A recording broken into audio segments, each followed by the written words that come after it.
Hey guys, it's post week 5 college football rankings, and I can't lie, filming this on Saturday as the games are going on. Currently Texas A&M is beating Bama 17-10, but the third quarter just started and Milrow just got a complete pass for first down. But anyway, I was gonna do it last night, but I was extremely tired. And I mean, I don't edit it until today anyway, so I'm gonna try to um get this edited fully. But anyway, without further ado, here we go. Number one, no surprise, it's Georgia. Although they did have a little bit of a scare in Auburn, 27-20. Um, Georgia could not stop Auburn's run game, and it looked like Auburn had them on the ropes for a long time until the final drive, where Peyton Thorne, a Michigan State transfer, could not do anything with the ball and threw an interception, and that kind of secured the game. A 27-20 win for Georgia. So they need to improve. They're facing Kentucky tonight, as of the time I'm recording this video. So we'll see.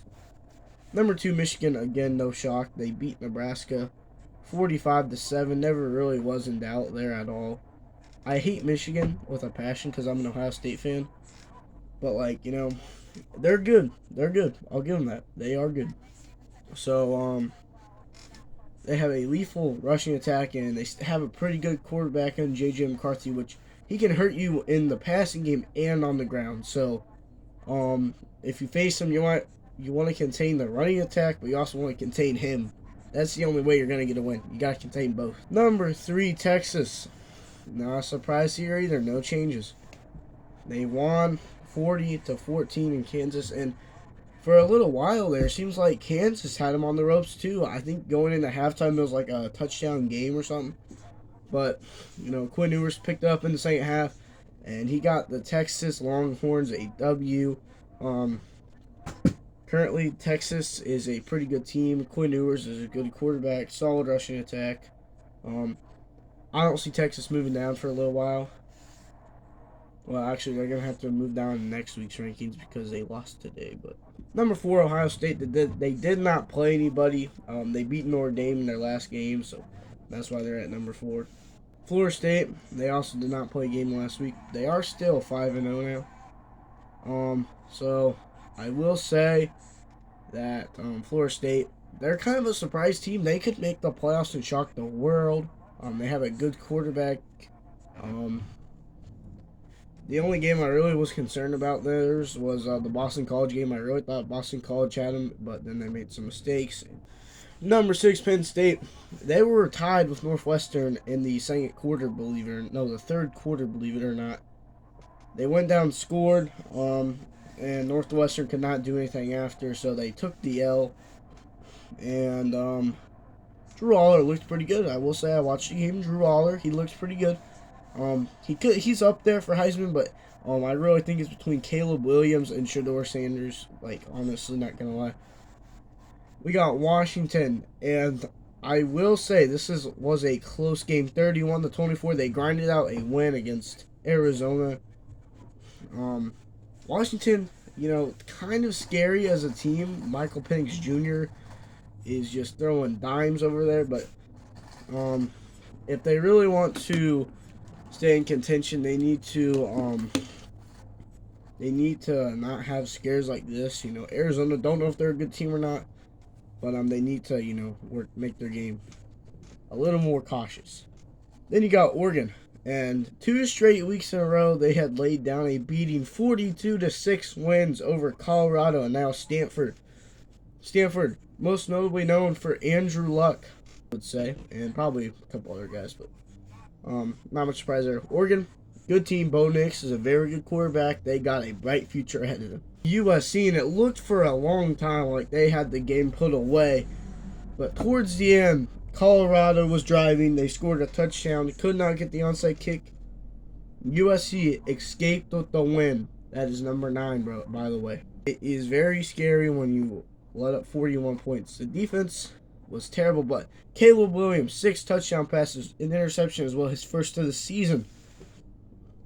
I'm telling you what, USC is legitimate contenders. They could win the Pac-12.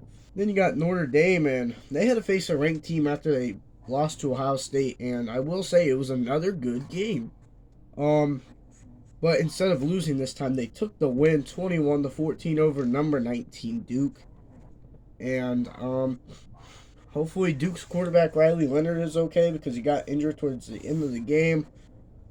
Sam Hartman looked pretty good, so not much concern with Notre Dame other than that loss to Ohio State. Number 11, Alabama. And I will say Jalen Miller looked like himself. He looked pretty good. He looked like the type of quarterback Alabama should have on a week-to-week basis. And they grinded out a 40-17 win over Mississippi State. And I will say, congrats to Alabama. I will say, they won. We got number 12, Oklahoma. They just laid a beating. 50-20 Iowa State. Iowa State has not been good since Brock Purdy was their quarterback. At least that's what I think. I'll just throw a pick as I'm talking. Oklahoma, they won. Not really too much to worry about. Their quarterback is forget his name. It'll come back to me, I guarantee. But their quarterback's pretty good. 13, Washington State. They were on a bye, so not much to talk about. And then number 14 as well, North Carolina. They did not have a game either, so both of those teams got a little rest week. Long before Ohio State and Florida State. So good for them to get some rest. Maybe get some starters, if injured, back. Then you got Oregon State. Another ranked win for Oregon State.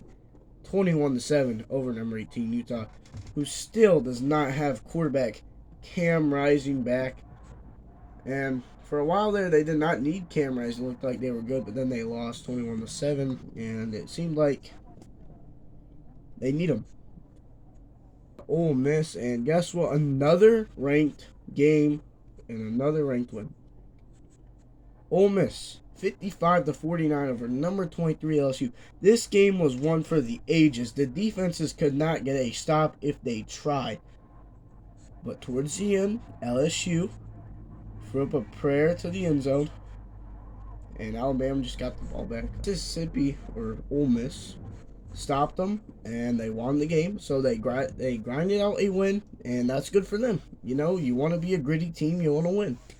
Then you got number 17, Miami, Florida. They had a rest week, not much to talk about. So, like I said before in previous videos, they seem like they're ranked every single week. Got number 18, Utah, obviously losing 21-7 to a tough number 15 Oregon State team. Oregon State is a good team, so you can't be mad with the loss, but you can't be mad with who they lost to, but they are mad that they lost. So get some revengeance eventually. 19 Duke, they had to play a tough Notre Dame team and lost 21-14. Riley Leonard, hopefully he's okay. He got injured towards the end of the game. It looked terrible. Duke lost, but you cannot take away that tough game for them. That was a very tough game against a very tough Notre Dame team, and they were in it all night. Their defense looked sensational, and the future looks bright for Duke. Number 20, you got Kentucky. They are ranked. They are 5-0, one of the very few ranked undefeated teams. And they grinded out a 33-14 win over Florida, which was their biggest win in the swamp, I believe. So congrats to Kentucky. Then you got Missouri. They beat Kansas State a few weeks ago, if you remember. Got ranked, and then they went on to beat Vanderbilt 38-21. Vanderbilt, not a very good school, so this isn't too impressive, but it's a division win. So, congrats to them. And if they keep playing like this, they got a legitimate case for the top 15. You got number 22 Tennessee after that loss to Florida. They just kind of hung around the 20s, and they won against South Carolina 41-20, so congrats to them. It's always good when you get a win after a loss, and you know you're still ranked, so the season is not a failure, I would say. Then you got number 23 LSU, and tough loss to number 16 Ole Miss. Their defense looked terrible, and towards the end it looked like they might have had just a little bit of a chance, but they did not. And the game ended, and it's tough for them, but hey, gotta shake it off. You gotta get back to next week. and you gotta win games. Make that bowl game. Make that very important bowl game. I mean, you can't say that you didn't try, I would say. Number 24, Fresno State. They're still undefeated. They're still riding that big winning streak. And they beat Nevada 27-9. And congrats to Fresno State, I guess. I don't know if they're any good or not, but it seems like they are. Then you got Louisville, who was also not ranked last week. Grinded out a 13-10 win against NC State. They are also one of the only undefeated teams to be ranked inside the top 25, so good for them, good for them. Tough win. I know that Lamar Jackson went to that school, and I guess Donovan Mitchell went to it too, so as a Cavs fan, I care. I changed my calendar. It's the Blue Jays this month in October. I do not think that they made the playoffs. I think they made the wild card, but wild card doesn't mean anything. Anyway, I'm Drew Schaefer. I'm going to wrap this up here. I will see you guys in the next video, which might be one of my best videos yet.